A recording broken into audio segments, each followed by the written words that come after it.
La cour du gouvernorat de Kidal a connu une journée exceptionnelle, celle de l'arrivée d'un nombre important de combattants avec armes et véhicules. Ces combattants, tous de nationalité malienne, ont fait le choix de la paix et celui de s'inscrire dans la République. Je remercie toutes les autorités qui se sont impliquées dans le processus et l'accueil qui nous a été réservé. Aujourd'hui, nous sommes là, parmi vous, car nous avons opté pour la paix.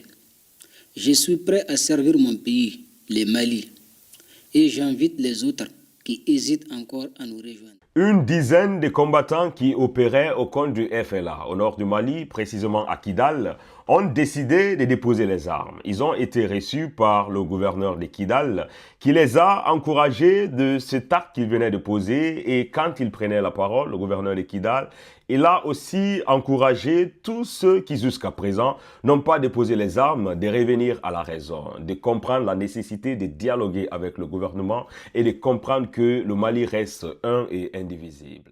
Ça n'est que la joie. Vous le voyez, vous avez vu l'accueil de la population de Kidal. Et l'administration et toutes les forces armées de sécurité sont mobilisées pour les accueillir en tant que frères qui sont revenus dans la famille. Donc nous sommes très très contents. Mes remerciements vont vraiment à tous ceux qui ont participé de loin et de près, surtout les doyens Oufen, le président rare de Kidal, et puis tous ceux qui ont aidé nos enfants, de les conseiller, de les demander de revenir à la maison. Aujourd'hui, c'est une réalité. Ils sont là, ils sont avec nous, avec armes et bagages. Donc c'est très très important pour l'histoire de notre pays. Et que nos enfants arrivent à comprendre que ce n'est pas la guerre qui va régler les problèmes. C'est l'entente. C'est l'entente, c'est la cohésion. C'est de s'accepter. Et voilà, et les uns et les autres.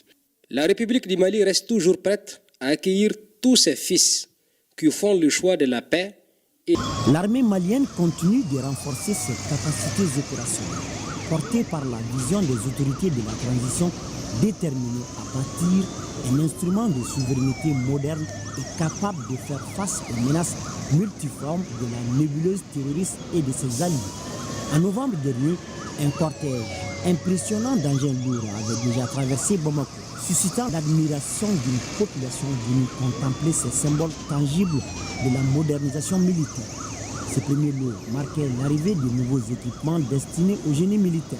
C'est lundi 8 décembre, un second convoi a de nouveau sillonné la capitale, annonçant l'entrée en service d'autres matériels spécialement conçus pour répondre aux exigences d'une armée en pleine transformation.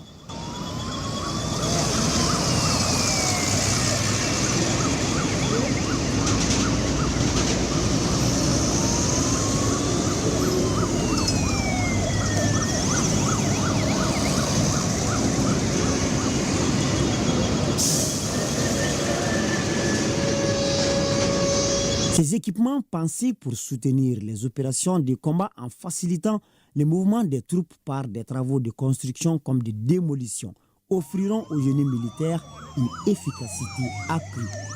Ils renforceront notamment ses capacités en matière de déminage et d'assistance humanitaire, des missions essentielles au cœur des opérations actuelles. Par ces acquisitions successives, les autorités de la transition réaffirment leur volonté de donner à cette composante stratégique de l'armée malienne les moyens d'accomplir pleinement ses missions conformément à sa devise. Construire, parfois détruire, toujours servir.